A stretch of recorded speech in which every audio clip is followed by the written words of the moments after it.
J'ai jeté la bague précieuse par la fenêtre de la voiture. C'était ma façon de protester contre un mariage arrangé. De manière inattendue, une femme l'a ramassée.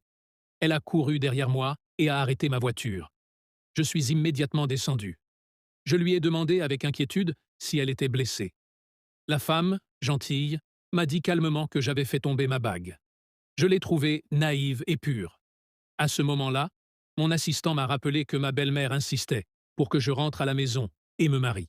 J'ai compris que ma belle-mère voulait me contrôler à travers ce mariage. Alors je me suis tourné vers cette femme innocente. Je lui ai demandé si elle acceptait de m'épouser, mais elle ne semblait pas comprendre ce que signifiait le mariage. Quand je lui ai dit qu'elle aurait beaucoup de nourriture délicieuse après le mariage, elle a accepté joyeusement. Inquiet pour sa santé, j'ai demandé à mon assistant de l'emmener à l'hôpital pour un examen. Mon assistant est vite revenu avec les résultats. Cette femme avait subi une grave blessure au cerveau. Son âge mental n'était que de 6 ans.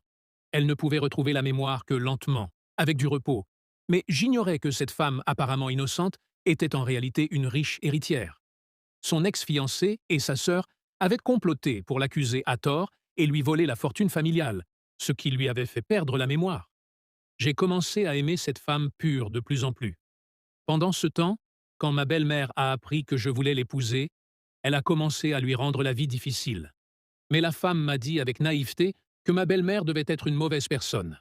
Ces mots ont fait croire à ma belle-mère que la femme la maudissait, et elle est partie en colère. Je croyais fermement que cette femme m'apporterait de la chance, alors je la traitais comme une princesse. Un jour, je suis sorti pour affaires. La laissant seule à la maison, ma belle-mère, voulant se venger, l'a emmenée en secret. Elle comptait me ridiculiser lors d'un banquet. Et en effet, les invités se sont moqués de moi parce que j'avais épousé une femme stupide. Pire encore, un domestique a jeté un os devant elle. Mais elle l'a ramassé immédiatement et l'a tendu directement à ma belle-mère. Avant que ma belle-mère ne réagisse, la femme s'est assise sur ses genoux, en souriant innocemment. À ce moment-là, je suis arrivé sur les lieux. J'ai tout vu. Je n'ai pas pu m'empêcher de rire de l'ingéniosité de ma femme. J'étais secrètement soulagé, mais ma belle-mère l'a accusée avec colère d'avoir gâché tout le banquet. Je me suis immédiatement levé pour défendre ma femme. J'ai dit que tant qu'elle était heureuse, j'étais prêt à lui donner tout ce que j'avais. Ensuite, elle est allée à la salle d'habillage pour se changer. Ma belle-mère l'a suivie de nouveau pour la réprimander.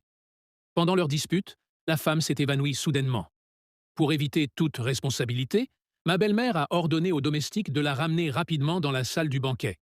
À ce moment-là, son ex-fiancé l'a vue.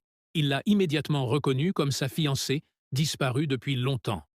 Soudain, la femme a ouvert les yeux.